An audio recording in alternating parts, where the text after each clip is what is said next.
Girl, we're doing some genetic genealogy in this one. Say that again? Genetic genealogy. That's my drag name. Great. I thought you said genetic genealogy. I was like, I didn't hear the T in that for a second. Sorry. Well, we're about to spill the tea. Oh, wow. Look at you. Someone showed up to work today. Welcome.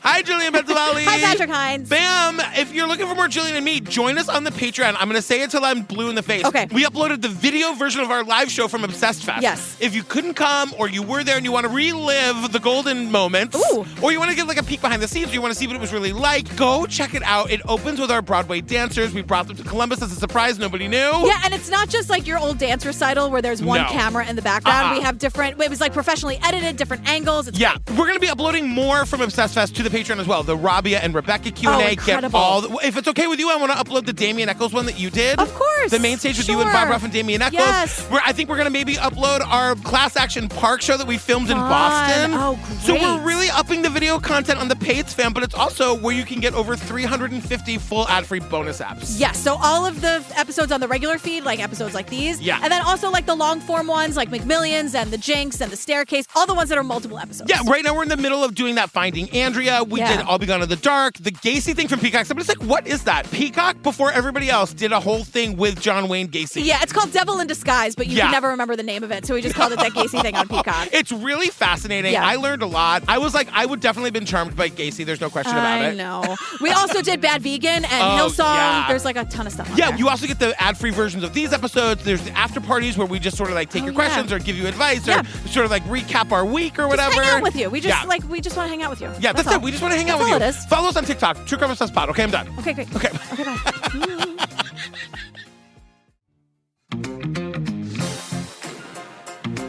All right, girl, what are we talking about today? This is Killer Cases, episode 7. It's called Murder at the Mall. The 40-year-old cold case dating back to 1979. Michelle Martinko. Michelle Martinko. Michelle Martinko. Are you confident that this case will be solved? No. Why can't they figure this out? How did he get away with this? Police officers arrived to find that she had been stabbed well over 20 times. It was local lore. We all knew who Michelle Martinko was. Tonight, stunning news decades after her murder. New information from DNA evidence. Our jaws were on the floor because that was the first time in 40 years that we had ever received an answer like we'd received. And they have found the killer's DNA. On December 19th, 1979, the world was Michelle Martinko's for the taking. Instead, she was taken from the world. Can I just say we open with them saying it was 1979, what would be a tumultuous, soul-searching year for America. All right, it was the 70s, so I guess. Jimmy Carter is here. He's yelling about how bad things are. All I know is that, like, the gas prices were real bad. I'm like, were they ever good? I don't know. Gas is like $99 a beer out of the wall right now. According to everyone's uncle on Facebook, the gas prices are always a hot topic point to scream about. Good, bad, or indifferent. I gotta say, we are people who don't drive very much, so I guess we're not really, like, right now people are banging their heads into their steering wheels, being like, yeah, it's either feed my fucking kids or get a gallon of gas. I am the worst person to have to talk to about this. But the crime rate was I want to keep talking about the gas. Yeah, okay, you can do it. I'm staying silent. I'm zipping my lip. No, but we learned that the crime rate was on the rise. Especially in the country's smaller cities, including Cedar Rapids, Iowa. Especially around here, folks thought they could just kind of go about their lives as they always had for decades here and not have to worry about the violence that happens in those bigger, cities. And we meet this guy, Nick Maybanks, who's the prosecutor, and he just says to us with a straight face, we all thought we were safe here. We could just live our lives, but nope, it's all bad, scary, and dangerous. Good luck out there, everyone. And by there, Nick, I mean literally everywhere on Earth. Just take it down a notch, Nick. I will say, the one thing I do like about this series is everyone is always at 100. Yeah, of course you like it. You feel very seen. I feel like, oh, these are my people. It's 10 episodes of like a whole thing meeting your energy. Totally.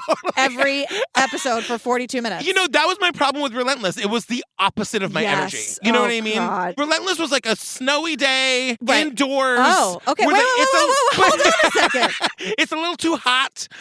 There's no food in the fridge. Oh, you should have prepared. I know.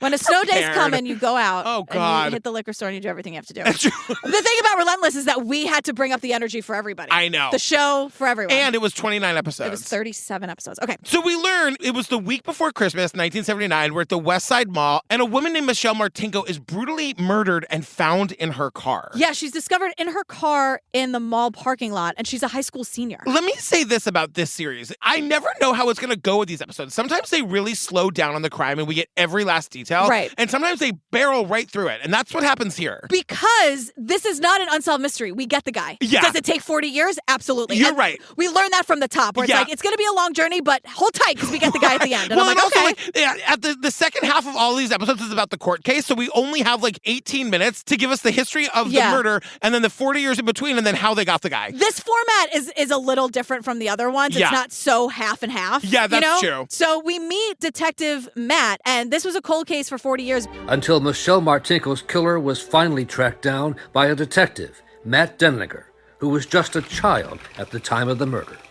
I was probably at home in bed. In 1979, I would have been 5 years old. I was just a kid when Michelle was murdered. He remembers this because his dad was working the case back in the day. And we meet prosecutor Nick, and he's the guy obviously he's the guy who prosecutes the case, but he grew up in the area. And he's saying, like, as a kid growing up, this case was lore. Everybody knew about this. So Michelle was going Christmas shopping, and she came from a school choir banquet. Well, number one, I was like, oh my God, she's in the choir. She's I our know. people. We She's love all dressed her. up. But she went to the mall with $180 in her purse. I did the math on that. Oh. That's the equivalent of $741 in today money. It must have been her job to just get everyone's presents. For the guess. whole family, I guess. $741 in cash at the mall? That's a lot. I get like this is definitely before the era of debit cards. Yes. It Yeah, also yeah, took me like a year to learn how to pronounce the word debit. I'm like, is that just how we pronounce debt? This is a debt card? No, because there's an I in between the B and the T. Is there?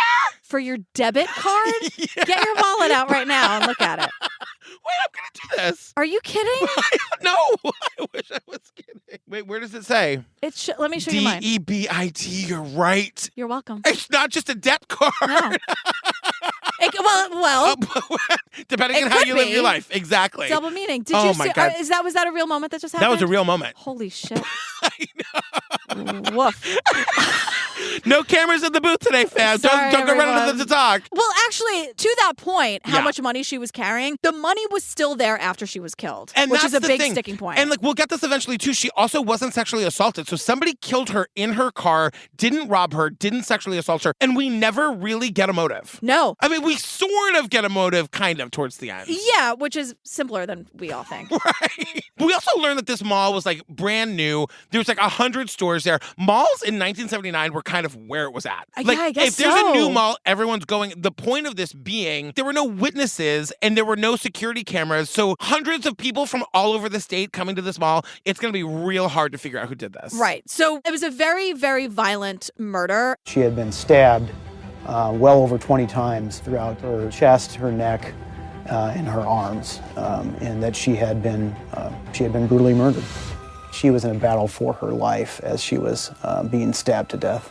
It must be someone she knows, right? Yeah. So we get this press conference from 1979. Barf, because this reporter Oh, God. goes, she was a good-looking gal, real good-looking. He says it twice. And the cop goes, okay. Yeah. And the reporter goes, she was so good-looking. Any possibility of a sexual assault there? I Oh, my know, God. I know. 1979, get a grip. Yeah, and we learned that the last person to talk to her was a guy named Kurt Thomas. They had been in a school play together. I thought this guy was maybe a homosexual, but he's not. Homer. Yes, he was a homosexual. That's Homer from The Simpsons.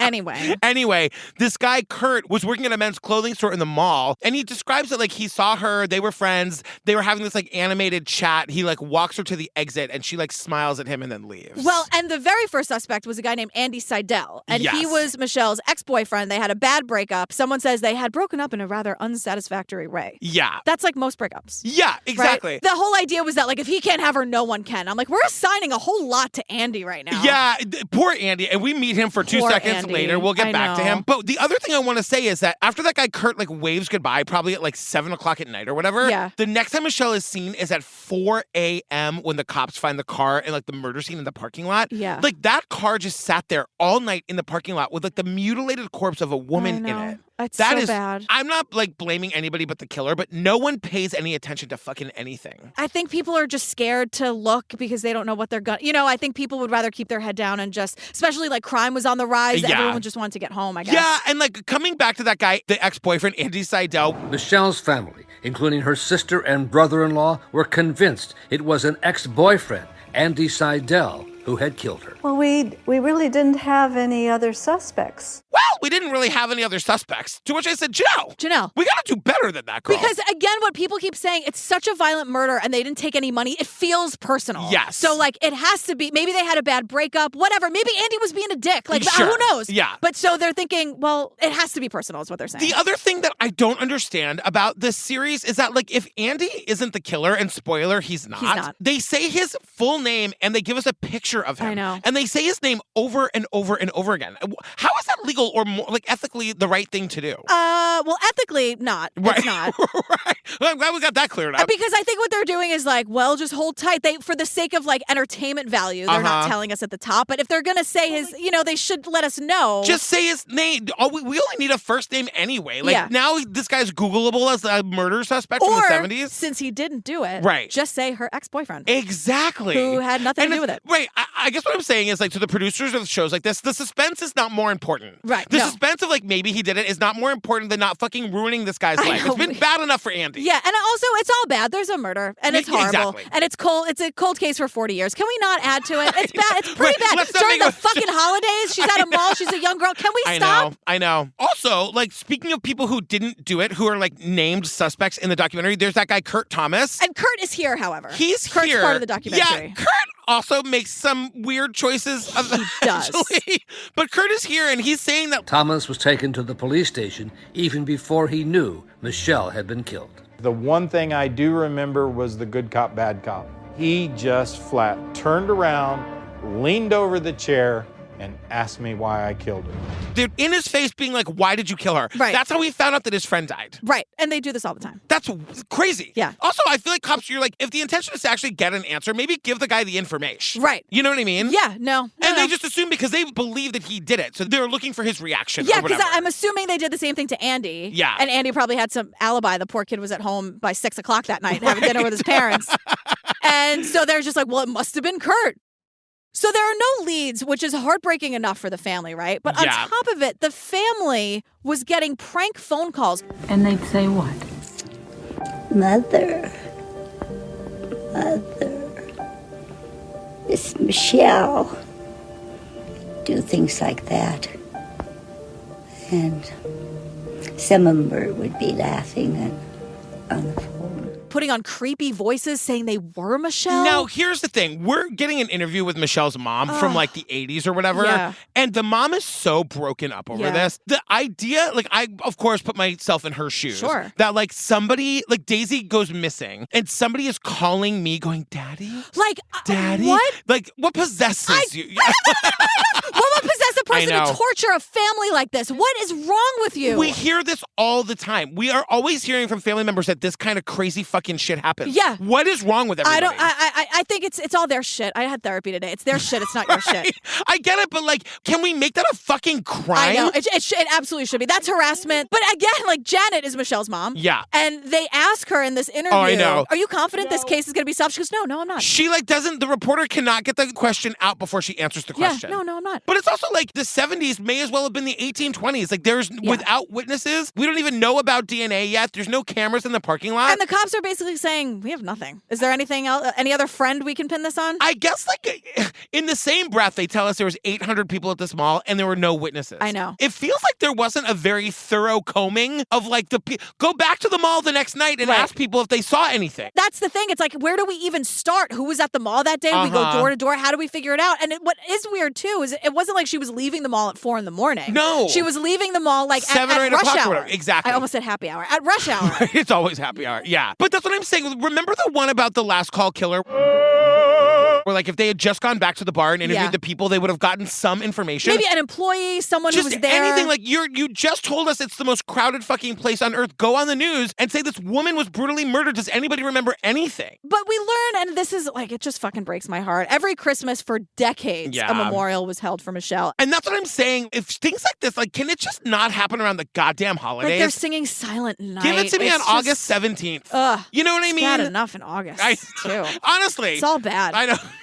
And also, like, now that we're just in the shit of it all, decades go by, and Michelle's parents eventually pass away, not knowing what happened to their daughter. And, like, they think it was either the ex or Kurt Thomas, the friend, and they're sort of, like, hanging on to that. And I can't 100% blame them for wanting some kind of closure. The only thing I always say, you know, I'm like a God other side person. Me too. I believe very much that, like, the second she died, she knew exactly what happened. I couldn't agree more. What I mean? I'm, like, clinging to that. No, I need that to be true. Because I also believe the day that you die, you get the answer to all the questions. Of course. We know where Maura Murray is. They like you show up at the pearly gates and they hand you a list. Yeah, but my thing is, I'm gonna say, why can't we tell them? I know. Why do I have to sit here and that's silence? why we have ghosts, because there are those of us who don't give up that easily. Remember when we came? I think it was during our bonus episodes for Unsolved Mysteries, where I was like, "Hey, girl, it's me." Well, I'll just like leave you like warm Chardonnay, and like my face will be on the label or something, and that's a little wink. Hey, girl, I know.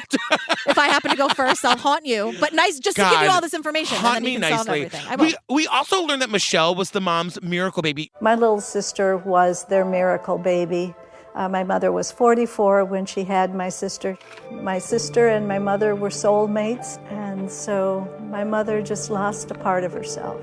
The sister Janelle tells us that they were soulmates. Oh, I yeah. know. Daisy's my soulmate. I agree. I think that's believe so that sweet. we were like put on this earth to be together. I couldn't agree more. I was like her dog in another life. Yeah. You know what I mean? Yeah, because this is your first human time This around. is my first human time. I was a dog once before. We've been through this. Oh my God. We go through this every day. Every single day. I totally think you guys are soulmates. That's so cute. 100%. So now, Michelle's mom had a diary. Yes. And she wrote down, she was just getting her thoughts and feelings, her anger, her grief, her mourning.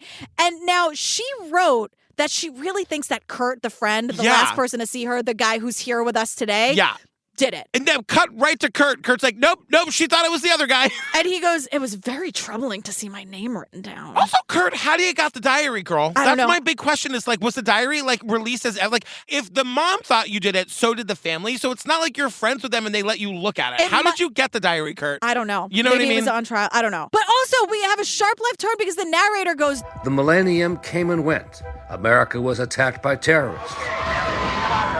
The country went to war in Iraq. And the most watched television show, CSI, showed how detectives solved crimes using forensics. America was attacked by terrorists. I'm going to stop right here. Yeah. Can we not casually drop in 9/11? I never need to see that fucking footage again. It's unreal. Like, they always, like, they show the smoking fucking towers. They threw it in my face. I know. I do not appreciate it. There was absolutely no reason at all to show that footage in something that's already very harrowing and scary They're and just sad. like, they were trying to show us, like, all of the different, like, major historical events in the 4 years. Yeah, yes and no. Or it was just like an excuse to show something traumatic because then he goes, we went to war and CSI was the most popular show on television. And I'm like, this script is unhinged. How dare you throw that fucking footage in my face? You're right. For no reason. The writing is not great because he's trying to point out that, like, DNA became a thing. That's the whole point of, like, the CSI thing. I want a producer in my DMs immediately explaining why they had to throw 9/11 in there. I know. Just leave it at the millennium. I know. Why? I know. It really, truly, like, if you lived through that time or if you, who knows, whatever your experience with 9/11, like, seeing that tower. I'm getting, my chest is getting I know. tight just thinking, like, talking about it. I know. It just threw me for a loop. Like, why? I know. It's terrible. But then they tell us that in 2006, so they've kept all the evidence. Right. And in 2006, they re-examined some of the evidence they kept, and they were able to find the killer's fucking DNA. In 2006, quote, in a very CSI-like moment. Enough with CSI.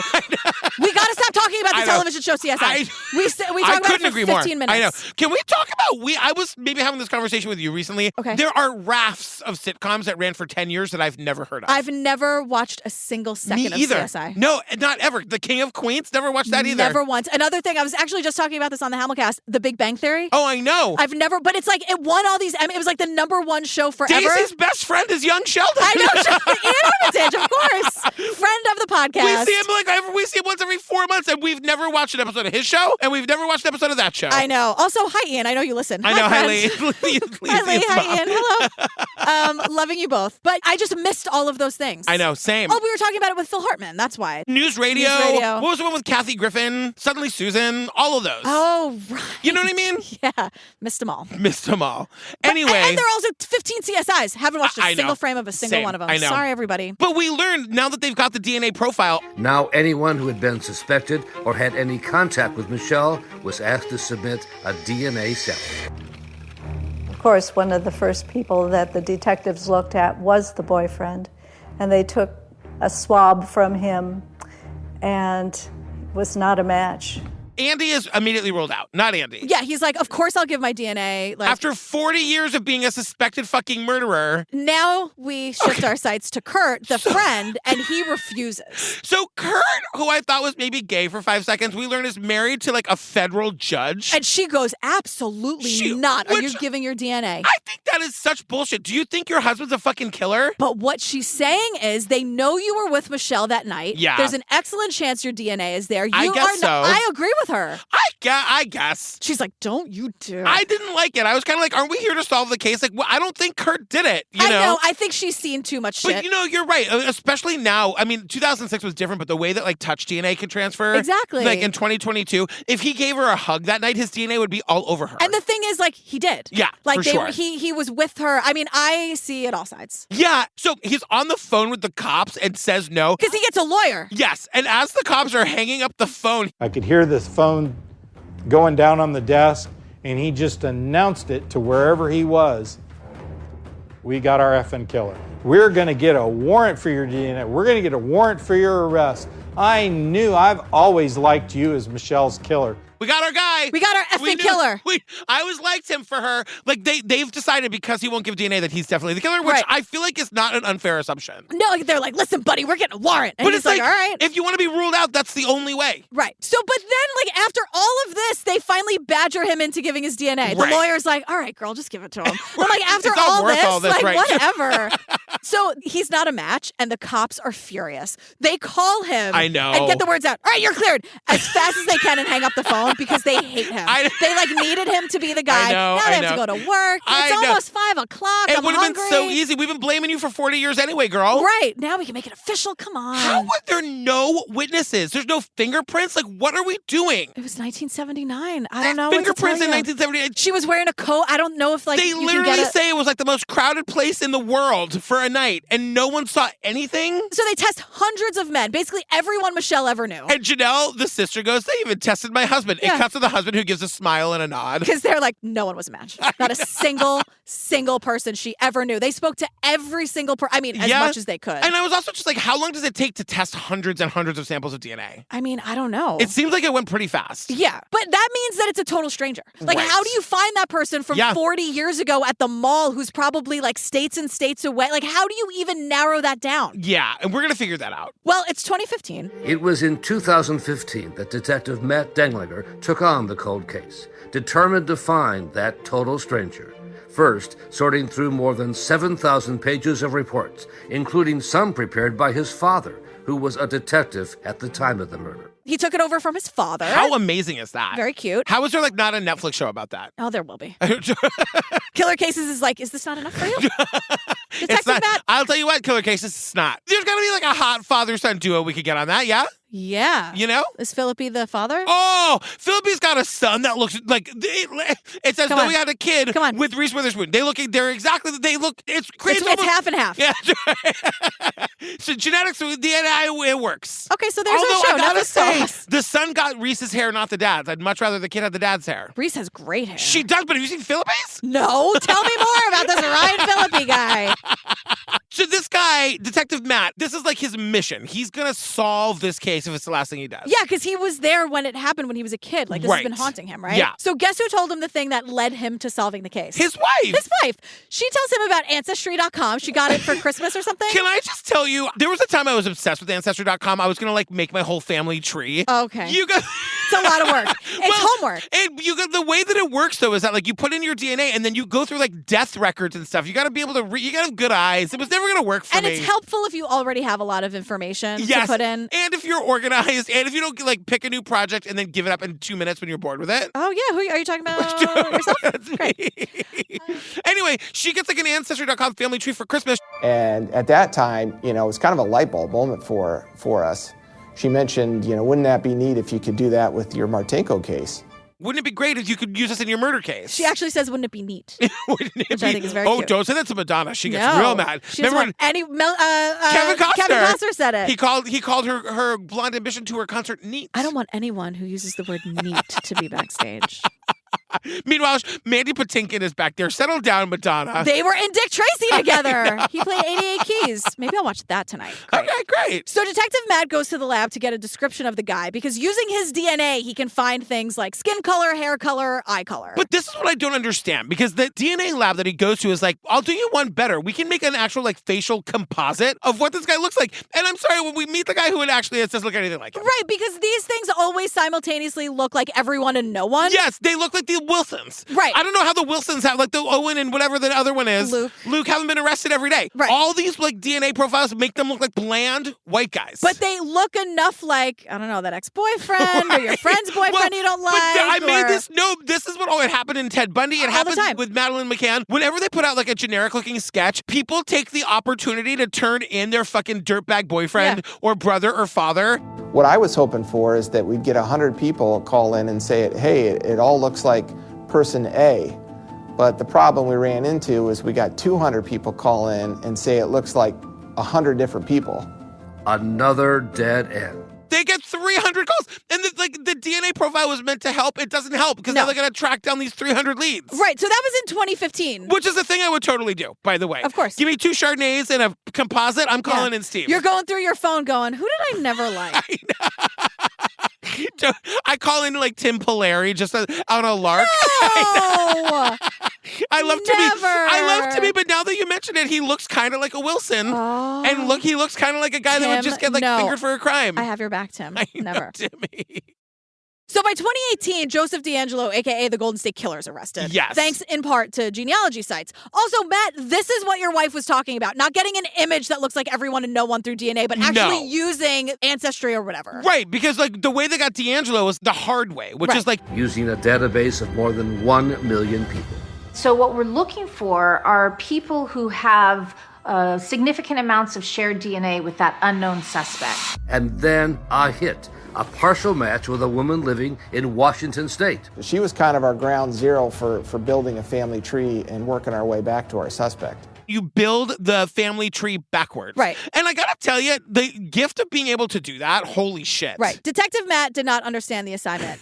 Guess who did? Cece Moore. Okay, Cece Moore is here. She's a fucking genealogical scientist. She's whatever. a pioneer in DNA testing. She is the hottest scientist we've ever had. She is exactly what I want to look like. I know. Also, pioneer in DNA testing. Like, ooh, it's getting hot in here. Like, more of that, please. Yeah, and she is what she calls a citizen scientist. You know, like the citizen detectives that we've talked about? I sure do. Where they use like the Google and they think that they're like experts and they're in the FBI because they know how to like put words into Google. Sure. Cece is the opposite. She's using like the science to do the work, not trying to take the credit, just doing it all in the background and getting the shit. Let the women do the fucking work. Let her do it. She starts this group. They develop this technique. It's amazing. Yes. So through the work that Cece and her group do, they can track down the DNA to one of 3 suspects, the Burns brothers from Manchester, Iowa, which is about 45 minutes from Cedar Rapids. Which is crazy. There's 3 of them. There's Jerry, there's Kenneth, and there's Donald. Now, I'm going to say this again. Yeah. 2 of these men are innocent. Right. This show is giving us their full pictures and their full names and the towns they live in. That is not okay. Yeah, they're doing it for entertainment value. I don't understand. For the like, suspense. what is the ethics of this? I don't 2 know. of these men are fucking innocent. Right. Now, but none of them have any connection to Michelle or the mall or any criminal records. They're all described as entrepreneurs. Like, what is going on? I know. Like, remember where it's like, well, it must be a stranger. Yeah. Where, like, one of these guys is the stranger. And it's just like, what? Why? I have so many fucking questions. So the cops, in great secrecy, descended on Manchester. We were on a lockdown. No one knew what we were doing or what we were trying to accomplish. We wanted as little information getting out as possible. We needed to collect DNA to confirm which one it was. So we had to do that covertly. secret secretly go down to Manchester to try to get DNA covertly. Let me just say this. The cops put together, of the three brothers, a descending list of who they think would be the most guilty to least guilty. How? When we have 10 minutes of them saying, well, none of them had any connection. This doesn't make any sense. Right. Just say you drew this guy's name out of a hat and he was the first one. And I'm like, you drew straws. What makes it? Because the guilty one ends up being the one that's at the bottom of the list. They wrote this script in post. That's what happened. This is all for the sake of entertainment. What made the one guy look more guilty than the other? Nothing. What happened? Absolutely nothing. Because we get 10 minutes of them going, the Burns brothers, how strange. This doesn't make any sense. No. Kenneth is the most likely suspect, according to them. Whatever. They go down to the town that he lives in. They follow him around all day. They follow him to, like, the fucking club for lunch. Lunch at the golf club. I know. Where they wait for him to leave or whatever. They go in and they get his drinking straw. Yeah. How is this legal? I don't know. How is this legal? I guess because there's enough of a warrant there because of the DNA connection. This is all very west of Memphis, and that's when I pulled the cigarette butt out of the ashtray. Yeah, Rachel Geiser. I totally get that, but I'm like, anybody's DNA could be in that straw. The waiter's DNA could be in that straw. Suddenly the waiter's going to prison because they're unscientifically pulling the guy's straw out of the... Like, what? I know. Well, Kenneth isn't a match, everybody. No. Donald Burns is next on the list. Yes. They wait outside his house. This is very Golden State Killer. They go through his garbage. They find a glass. He just threw out a glass. I know. And a toothbrush. How lucky that he threw out his toothbrush, but also, is it his toothbrush? I gotta say, like, that is so disgusting. You're picking through the garbage and you get somebody's toothbrush. I know. You're right about today is the day he throws out his toothbrush. Right. I've had the same toothbrush for 8 years. And you should get a new one. I love that toothbrush.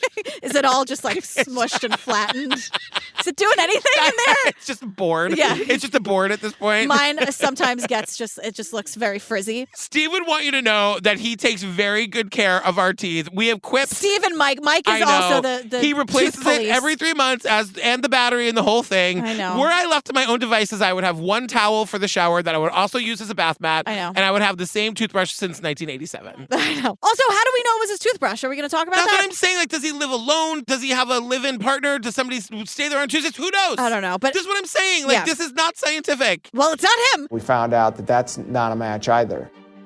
Finally, back to Manchester, and the brother detectives had thought was the least likely of the three to be the killer. So it's got to be Jerry, right? Which is their, quote, least... the person they least suspected. And I'm like, who are you, Dwight Schrute? This is the person I most medium suspect. And it's Phyllis. A.K.A. Beatrix Bourbon. The person I most medium suspect. It's the same science that Dwight Schrute uses in The Office they're using and now. In terms of, like, who is the most and least suspected. Bob Vance of Vance Refrigeration. Bob Vance of Vance Refrigeration. What line of work you in, Bob? So... They follow Jerry to the local pizza ranch. Everyone, pull over. We're going to the pizza ranch. I got to tell you, this became a whole afternoon. I sincerely thought I was going to be late. I made that joke. It's a pizza buffet. I spent way too long on this website today. It is fascinating to me. They have pizza? Yes. Well, it looks like a ranch. Oh, yeah, it does. If you're driving down the highway and you're hungry, you're pulling into that pizza. It looks like a mirage. Too good to be true. Totally. It's like perfectly kitschy. It's camp. I'm here for it. So they have pizza. Great. They have a salad bar. We'll get to that in a minute. Okay, great. They have, quote, the country's best chicken, trademarked. Trademarked? Is that allowed? Can you make that kind of claim? Who knows? The country's best chicken says who? It reminds me of the elf thing with the coffee. You did it! Congratulations! World's best cup of coffee. Congratulations! World's best cup of coffee. Oh, Elf, almost time. Oh my that God, time I of year. fucking love that It's your favorite movie, It's right? my favorite movie. So good. They also use the phrase handy dandy on their website because Pizza Ranch offers a handy dandy way to save and enjoy Pizza Ranch with kids eat free events so Daisy can eat free. Kids eat free? Yeah. I also took a screenshot of their salad bar image. Okay. 'Cause it's like, oh, pizza. And then it's like, it should be like the best image of their pizza. Can we just say you were texting me about this and then Steve overheard and then you and Steve started texting and I was like, someone's going to do some work today. It eventually became me, but for a time, it got to the point where I was like, Steve, we're on a time crunch today. We have to start early. We have things to do. I have things to do before. I know. Like, I can't be late because of the pizza. I know. I can't be late because of Pizza Ranch. So, usually those images, like the hero images, it should be like the best possible. It should be so delicious looking that it looks fake. 100%. Right? Yeah. Okay, no. Pizza Ranch is very honest.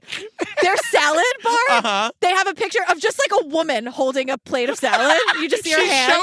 She's showing me the picture. I took the screenshot. We'll post it in the group. It looks like pretty wet, limp lettuce. Yep, I agree. 3 slices of red onion. I do love a red onion, I gotta say. Hard-boiled eggs. Yep. Cheese sprinkled over it. Okay. And 2 very warm-looking baby carrots. Yeah.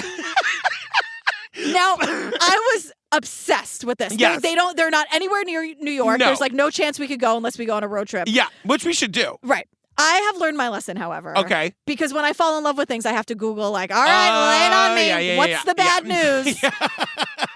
They're Trumpers. They give money to Trump, and they have super religious posts on their site, which is like, we believe in the other side. Like, if that works for you, fine. But they're like using the Bible to defend Trump and the GOP on their business website. That's not right. I gotta tell you, I am a God. I totally believe in God. Same. I'm a God, heaven person, the whole deal. When people start quoting scripture, I'm out. Right. I'm out. I just want the pizza and the buffet. I know. Don't talk to me about Corinthians right now. No. I'm not in the mood. Move over so I can go through the little saloon. Corinthians. That's what they have. Go on their website, pizzaranch.com. Fam, I'm not. For those of you who are Bible people, I'm not laughing at Corinthians. It was just a funny word to hear you say. The book of Revelation. Oh, isn't that like the bad That's one? the end times. Oh. That's the locust. Which my whole thing with the Revelations is I gotta die before the bugs come. Oh, please. I can't be here for that. Nobody wants that. You know, all these people are. Why do you like winter so much? Yeah. What months are the cockroaches? It's true. Okay, the summer. Yeah. Winter, they all go away. It's true. You're and right. I can finally flourish. All right, we got to move on through this thing. All right. Anyway, they stole Jerry's straw just like the other brother. And guess what? He's a match. Of course it is. He's the fucking guy. They head on over to Jerry's place of business. We have the video. This is the thing. They strap on body cam. Officer Matt's like, I want to arrest the guy right now. Detective but no. Matt, how dare you? I know, right, from his dad. Oh my God. But like, he wants a full confession. He wants to go like ambush this guy at work and get like a confession from the guy. The date chosen for the confrontation was December 19th, the anniversary of Michelle's murder. It was no coincidence. So they're thinking, we know he's the guy. The DNA doesn't lie. Yes, I made that rhyme on purpose. Okay. Like, if it's the 40th anniversary of the murder, right, he's probably thinking about it. Yeah. Maybe we can get him to confess. At like a weak moment. You Yeah, know? they walk in. It's like a hardware store that this guy owns. Yeah, sure. And he's got like a business cat. Yeah, who's like running all over the place. And I'm like, I feel the hay fever already. I can sneeze. And I'm just looking telling at the you, cat. that cat was trying to tell the cops, this is the guy. Like this Thackeray is the guy. Binks. Exactly. And how did I say that correctly? Thackeray Binks. Of course. Yeah, thank you so much. But they introduce themselves. They're very nice. They're very upfront about what they're there to do. There's no smoke and mirrors. No. Detective Matt's like, hey, we're the cops. We're here to know. talk to you about that murder you committed like But you know 40 what? years ago. This guy's definitely been having nightmares about this his entire life. He's probably envisioned this moment where the cops walk in. It's the anniversary. He might think he's dreaming this very much. Yeah. I was saying it's a little bit like anticlimactic when you're watching it because he doesn't give a lot. What does he say? It's like, we know you're the guy. Because Detective Matt is like, you know, we're going to need your DNA. And they have a court order for it. Yeah, and Jerry's like, all right. And Detective Matt goes, I'm just thinking, you know, we kind of know going in that this is probably going to be a match. Oh, really? Yeah. Why would that be? Well, we were kind of hoping you'd tell us. Jerry goes, oh, really? I mean, so I'm thinking like it's not a lot to watch. It's not very exciting, but inside of Jerry, the room is spinning. It's just that wall. And honestly, that's all he just he hears doesn't that, know like, if it's reality. He's probably had nightmares about this very moment. He does not like it's Nightmare on Elm Street in that guy's head. He's 64 years old. Yeah. He thinks, did I do it? I Did know. I get away with it? And for 40 fucking years, he did get away with it. But now the cops are like, oh, man, we really wanted a confession. Yeah. Detective Matt's like, I really wanted him to admit everything and give us all the dad details. wanted a confession. He goes, maybe I was overly optimistic. Yeah, after 40 years, I gotta say, I'm sure that this guy has convinced himself he didn't do it. I think absolutely, right? Yeah. Like, we know people who are just like sort of scarily, like they say one lie and then they believe it instantly. Oh, This guy's had 4 years to You're convince looking himself. at him. I tell myself every day I didn't leave the half and half on the counter when Steve You're yells just at me. gaslighting Steve. Totally. Of course I believe it. One day you're just like, that absolutely wasn't me, Daisy. I know. We need to have a conversation now. Get in here. Or it's the timeout chair. Right, exactly. So they arrest Jerry on first-degree murder. Yeah. They're like, they know full stop the DNA is coming back a match. Yes. Jerry, who denies everything, hires the best lawyer money can buy, this guy named Leon Spees. Who's like, again, I say, I get that everyone needs to have a defense attorney. And you know what? After 40 years, it's fine to ask some questions. Well, because, so we're at trial day one. And, you know, this is like the first time the family is getting a look at the killer. I know. The sister is still alive. The mom and the dad are dead. But like, oh my God, like the face to the nightmare they've been having their whole life. Right. And so, like, after those 40 years, he's probably in their heads become like the boogeyman, like this big scary guy. Yeah. And he's just like a guy. He's a 64-year-old guy. It was the same thing with the Golden State Killer, remember? Yes. In I'll Be Gone in the Dark, they're like, he was a monster, he was terrifying, and then they wheel him in, and he's just like a pipsqueak. Right. He's just a person. And like the sister's saying, I thought he would be just a monster to look at, but he was just a very low-key, average-looking kind of guy. You would have thought maybe he was in there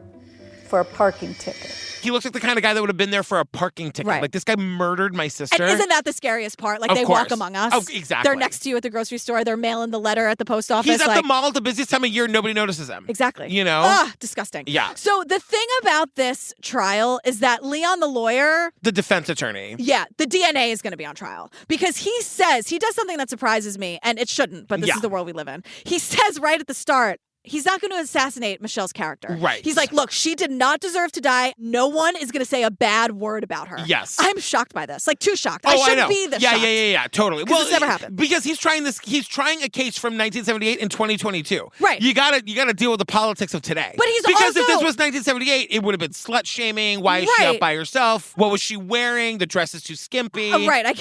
God. You know what I mean? Well, such trash. But I do. What he's saying is like, how is 1979 DNA going to hold up in 2022? But you know That's what? his argument.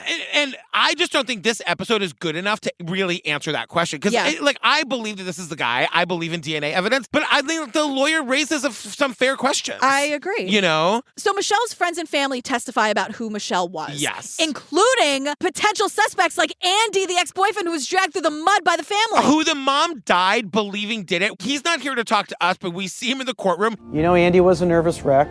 After testifying, he left town before Michelle's sister could talk to him. I would have liked to have personally apologized to him for falsely accusing him for all those years and for thinking that he was capable of doing something like that to Michelle. Andy went right home. Also, sister, pick up a phone. I know. But Kurt Thomas is here too. So he's Andy the one bails. that's married to the judge who initially wasn't going to give the DNA. Right. Yeah. Basically, like, everyone is just talking about how wonderful Michelle was, which is great. That's and you great. know, and Kurt does say that he's been like consumed with like this case changed his whole life, and he's been consumed with guilt because he's been saying that like if I had just walked her to the car, this could have been totally different. Now, obviously, it's not his fucking fault, right? But like if it were me, I would probably think the same thing. Of course you would. You know. So it's trial day 4. Detective Matt takes the stand, and he's talking about the case and the DNA. And we have the video of Detective Matt talking to Jerry Burns, the main suspect. They play that at trial. Yes, because they're in the car. So this is minutes after the video of we saw them in the store. Right. Now they're in the back. They've arrested him, and they're in the backseat of the car on the same day. And Detective Matt is trying to keep it friendly. He's maybe hoping He there's really still wants that confession. Fingers crossed.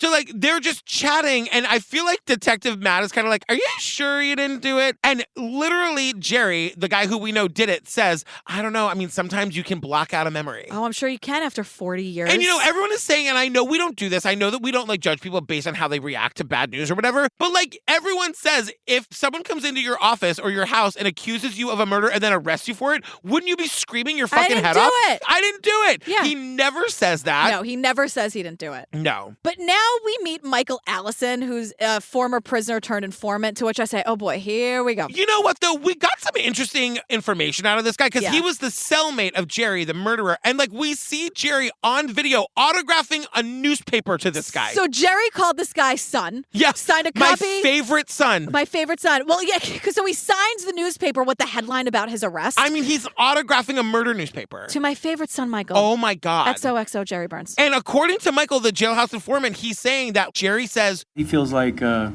matter what happens in this case, that he wins because he had the opportunity to be out there with his family all these years.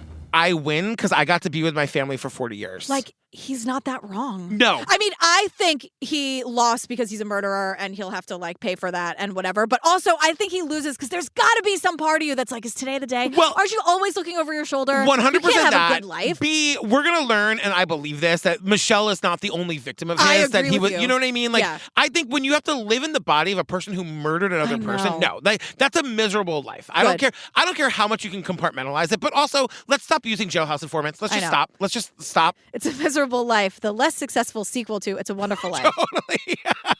Trial day 7. Kevin, now we're really getting into the DNA because they bring out Michelle's dress. Yeah, beautiful dress, by the way. Gorgeous. And they say this about her, like she had great taste. She loved She was dressing coming from up. the choir, like she Totally. was like performing that night. Also, like they have it on a mannequin form. Yeah. They're not being very delicate with it. It's like, to me, it's like you should be handling that with some sort of reverie. The family is there. Of course. I mean, it's amazing that they still have it from 1978. I know. But like, I don't know. They were like bungling the mannequin form. I know. Just a little more respect. Yeah, just handle that with care, please. Yes. So Jerry's own lawyer, the murderer's own lawyer, says there is no question that my client's DNA is on the dress. Right. The question is, how did it get there? And I'm Right. like, yes, exactly. Like, Right. I'm asking those same questions, No, defense lawyer. Now, here's the thing, because that is a fair question if you're Kurt.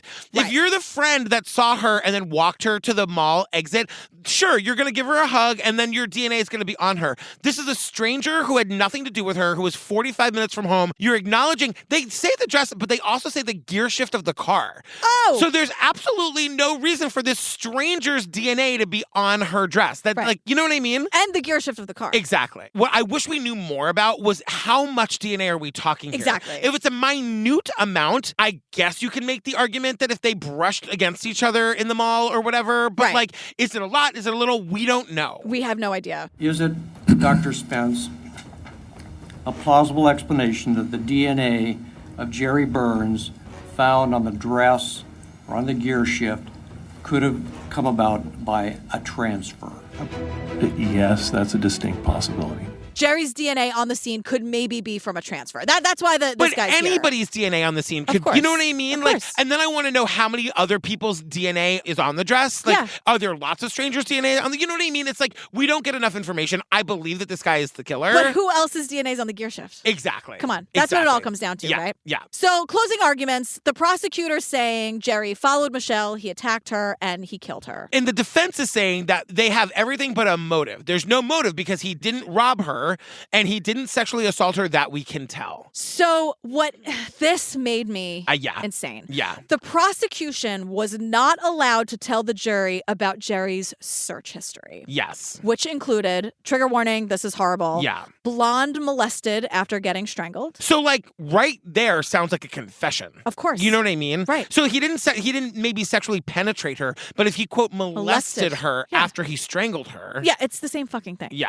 Another Google search was sex with freshly dead person. I mean, oh my God. Now, killer cases, I take issue with a lot of things he did here. Number Yeah. one is they have a sound effect of a woman screaming Is after that someone right? reads out that last Google search. Oh my God. There's like some like horror, like some stock Yeah, sound. yeah, yeah. He's also Googling rape, assault, murder. He's Googling everything that like I'm sorry, like Yeah. someone with that's motive. It's totally right there. Come you know, on. my question is like, was he Googling her name? Was he looking up are there Right. suspects? I mean, 40 years later, probably not. Right. You know what I mean? He just assumes he's gotten away with it. But the thing is, we know that now. Right. But Burns' lawyer, Leon Spees, fought successfully to keep the graphic computer searches from being used as evidence in the trial. We didn't think it was strong evidence of a motive. And with the computer searches kept out of the case, Spees was able to argue there was no evidence of a motive for this family man to target Michelle Martinko. The jury wasn't allowed to know about that. Exactly. So it really could kind of go either way. They have this DNA expert saying like, he could have sneezed on her. Also, who's sneezing on other people? Jesus Christ. I know I'm saying I know. post 2020. Yeah, but you're right. Also, have we ever blew out candles on a birthday cake? Can you imagine? Whenever I see that on like an older TV show or a movie, I'm like, oh, God. But you know that comes from like 2 years of like murder spray was all we heard about during like. That's exactly what I'm saying. Yeah, during the pandemic. I once tweeted, like, I can't wait to stop thinking about all the fucking murder spray coming out of all your mouths. Everything from 2019 on, I'm just like, we were monsters. How did we do this? I know. How? And when like they were getting people to wear masks and we'd see the candles animation. on a birthday I know. cake. Jesus Christ. And kids, all they do is they don't really blow it. No, they just I know. all they do Coughing is spray. and sneezing. I and have know. to tell you something. Yeah. I was in an elevator, mask on in the elevator always. There was a kid in there. I'm sorry, parents. Kid in there, maskless, doing that crunchy kid cough. Oh, what's that? Where it's just like, you're sick, aren't you? Where it's like a cough. It's not a dry cough. It's like a productive cough. It's like that crunchy kid cough. With his head in the air and his head back, his chest out, like with all his might, just coughing openly. Oh, my God. And I said, God damn, if I made it through Obsessed Fest. I know. And didn't come back with anything, and this fucking kid with his crunchy cough is going to get me something not on my watch. I gotta Mask tell you, up. I haven't heard anybody getting sick at Obsessed Fest. I'm very happy about that. The crunchy kid cough. What is that? Parents, explain it to me. Teach your kids to cover your mouth. It's 2022. I know. Can we move on? Okay. So the jury goes out. They come back. He's guilty. Right. Right. Bada bing, bada boom. But, in the end, he gets life without parole, whatever. Yeah, they talk for 3 hours. They're like, he did this, right? He did it. We learn there are other unsolved murders and disappearances in his state that they think he could be connected to, including the unsolved disappearance of an Iowa TV news anchorwoman in 1995, Jody Huisentruit. And if you take a picture of Michelle and of Jody Huisentruit and you put them side by side, they're twins. Including Jody Huisentruit, yes. who is a case we covered on Obsessed with Disappeared. No way! Yeah. And they say if you hold a picture of Jody next to Michelle, they look identical. This guy's name wasn't brought up? I don't remember. We covered it and I didn't have time today to go back and find out, but I'm interested to go find out. You're not like me and you don't have every single note that you've ever made on any documentary. Oh, God, I have a whole folder. The second I turn my computer off, it's gone. I don't know where it goes, but it's gone. Okay, I'm not going to think about it. But also, Jerry's cousin Brian goes missing, and he went missing on December 19th. He went missing like years after the Michelle was anniversary. murdered. But that day, come on. Can't you just imagine the cousin walking in and being like, I know you did it. I know you. Or like walking up on him on the anniversary, Googling. He's like doing something creepy on the fucking anniversary, and he's missing. I hate Jerry. So, he gets the max. He gets life without parole. He was out for 40 years, so Michelle's family is kind of like, he kind of did get away with it for 40 years, but now he's in prison for the rest of his life, no parole. And my question is, like, Jerry's brothers didn't go to court. Like, they're not here. Killer Cases just, like, outed them to the world that they exist. That's what I'm saying. But they're not. They weren't talking heads. We didn't see, and there are the brothers in court, like, defending their brother. We didn't get any of that. No, we got none of it. I'm sure they were like, hi, everyone. Happy Thanksgiving. We have bad news. But also, this guy's been a creepy piece of shit his whole life. I'm sure. They're like, bye. See, like, call in that person. Yes. When you see that photo that looks like everyone and no one, did anyone call about Jerry? I know. I'd call about Jerry. Okay. I'd rat him out in a heartbeat. He's a murderer. Oh, fam. I'm so glad we're doing these bonus episodes. I know. We're recording this because you know how this booth is a time machine? Yes. We're recording this on the day our first one dropped. And it was a surprise for so many people and everyone was really happy. So that's all we want is to make you happy. So I'm glad you are. Fam, join us on the Patreon. Over 350 full ad-free bonus episodes. You can also watch our live show from Obsessed Fest. That's right. We're going to be uploading more videos from Obsessed Fest. The Rebecca Lavoie and Rabia Chaudhry did a whole live Q&A right after Add-On was released. Yep. You're going to get all the That was packed. I mean, it was packed. So great. Also, the panel that you and Bob Ruff and Damian Eccles did all about the West Memphis 3. Yep. We're going to upload that video. We're going to upload, I think if you'll let me, I want to upload the class action park that we filmed live in Boston at the Wilbur. Yeah. So much fun content over there on the page. Yeah, have fun. Yeah. It's Also, a party. follow us on TikTok. It's True Crime Obsessed Pod. Also, follow Obsessed Fest on Instagram. That's where you're going to see all the Obsessed Fest videos. That's all. That's all I got today. I already follow all of them, so it's okay. No homework for me. All right, we love you, fam. We love you. Bye. Bye. To be fair, we don't know that his wife, the federal judge, is a woman. Do they say wife? He says my wife. He does. Okay. Yeah, All right. yeah. I take it. Strike it from the record. Yeah, I appreciate that, though. Yeah, absolutely. They also don't say what kind of DNA it is. It's true. That's important, isn't it? I mean, yeah, it is. I guess it is important. I just felt really stupid. No. I just realized that the words I'm saying go out to the world, and now I feel like an idiot. Do you ever have those moments when we're Always. recording, like it's not just us in these Yeah, four yeah, yeah. walls, like they go out to the world? And I just had one of those, like, oh God, Robbie is so disappointed. No. I mean, it is true. Like, this show doesn't give us a lot of details. Okay, good. Thank you for having my back, like you always do. People get on me for only wearing our merch. This is why. It's in the closet upstairs. Yeah. I go 2 flights, I grab my size, I put it on. Yeah. And frankly, it is chaos down here, Tom. Now that I'm here, and another thing, Tom. I am a podcast celebrity, damn it. I am not a mother. Totally.